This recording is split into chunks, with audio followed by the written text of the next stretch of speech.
नमस्कार मैत्रिणींनो, कशा आहात? मजेत आहात ना? आशा करते की माझ्या सगळ्या मैत्रिणी मजेत आहेत. तर सकाळी सकाळी आधी बाहेर येऊन मी अशी माझी झाडं, माझी फुलं सगळं आधी बघून घेत असते. म्हणजे आणि सगळ्या झाडांना मी असा हात पण लावते बरं का, स्पर्श करते. असं म्हणतात की झाडांना फिलिंग आहेत, म्हणून मी सगळ्या झाडांना स्पर्श करते. आणि सकाळी सकाळी अशी झाडं येऊन बघितली की असं आपल्याला एकदम फ्रेश वाटतं. आणि महत्त्वाचं म्हणजे मोकळ्या हवेमध्ये थोडा वेळ श्वास पण घ्यायला मिळतो. थोडंसं इथं मी थोडंसं गार्डनमध्ये फिरते, कारण दिवसभर मग एकदा कामाला लागलो की लवकर बाहेर यायलाही वेळ मिळत नाही. त्यामुळे सकाळी सकाळीच असं येऊन आधी झाडांना बघायचा कार्यक्रम माझा रोजचा असतो. तर आता घरात आलं की आधी हे पडदे उघडत असते, मी खिडकीचे सगळे पडदे ना हे बाजूला करत असते. आणि हे काम माझ्याकडेच असतं, कारण सगळ्यात आधी मीच उठते घरात. तर पडदे आधी असे बाजूला करून घेते.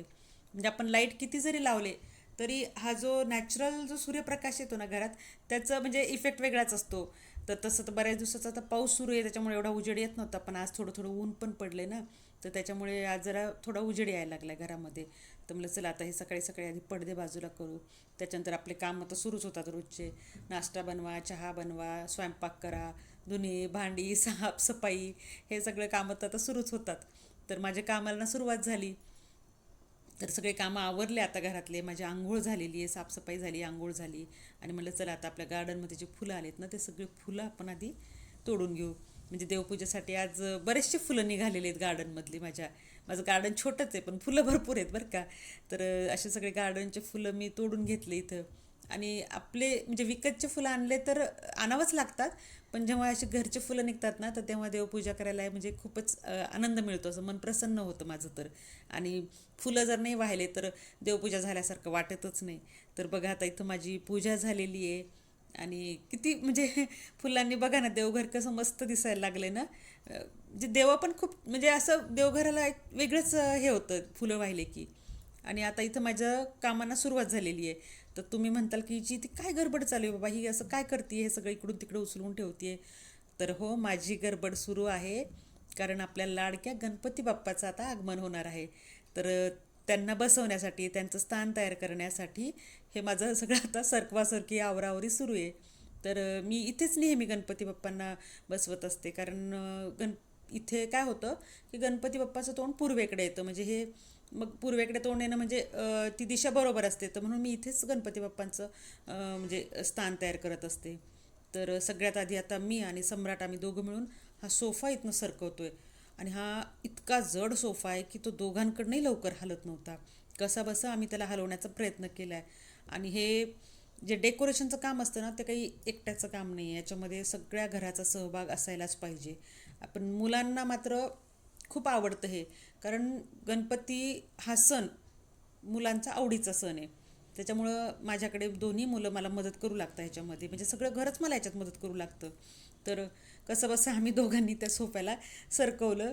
प्रयत्न केला की तो सरकला पाहिजे म्हणून, तर ढकलत ढकलत त्याला पूर्ण बाजूला केलं. आणि फायनली इथं हा सोफा सरकलेला आहे. तो कस्टमाइज केलेला आहे म्हणून तो इतका हेवी सोफा आहे माझा. तर इथं सोफा सरकून झाला आहे. आता इथं सोफ्याखाली बघा मी म्हणजे रोज झाडून पुसून तर घेतेच. पण तरी पण बघा तितकं खाली म्हणजे तेवढं झाडू जात नाही ना. तर तिथं बरीचशी धूळ आणि जाळं जमा झालेलं आहे. तसं हे पूर्ण त्याला क्लीन करायचं आहे. कारण तुम्ही बघितलं तो सोफा एवढा जड आहे की तुम्हाला शक्यच नाही आहे बाजूला करणं. तर वर्षातनं 2 वेळेला तो मी पूर्ण दोन्ही सोफे काढून मग त्याच्या खालून क्लिनिंग करून घेत असते. तर आता झाडून वगैरे झालेलं आहे, इथं असं स्वच्छ पुसून काढते. कारण सोफ्याला मी म्हटलं ना की त्याला सरकवणं अशक्य आहे. तर आता हे एवढं सरकून झालं ना, तिथं पण आता मी स्वच्छ करेल. गणपती बाप्पा गेल्यानंतर पण पुन्हा एकदा मी त्याला स्वच्छ करेल.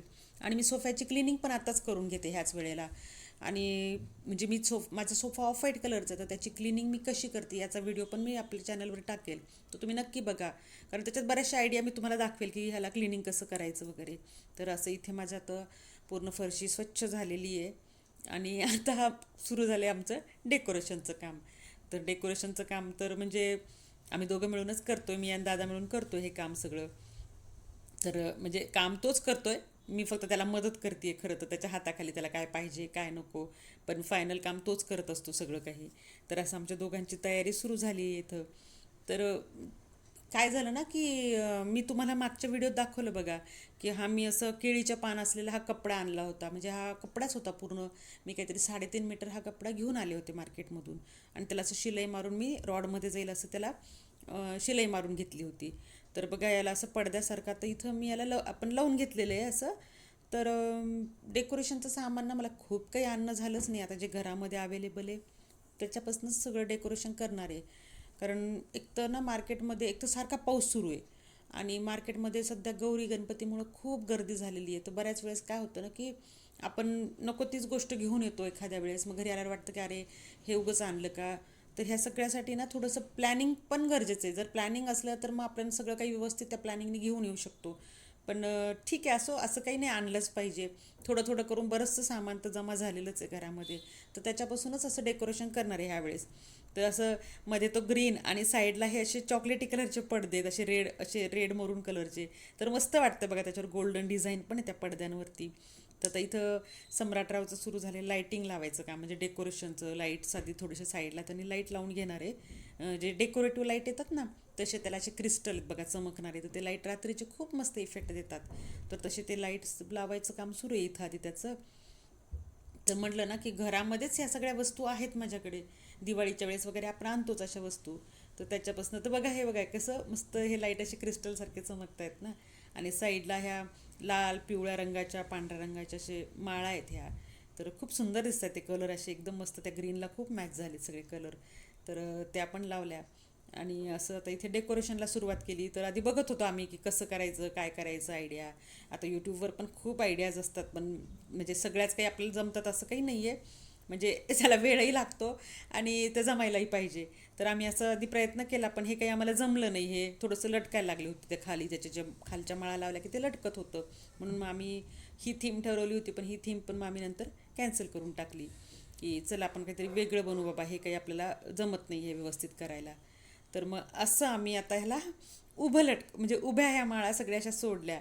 आणि हे जे दुसरे आहेत ना, म्हणजे हे दिवाळीच्या वेळेस मी असं हँगिंगचे मिळतात असं डेकोरेटिव्ह, तर ते आणले होते दिवाळीच्या वेळेस, तर ते पण लटकवले.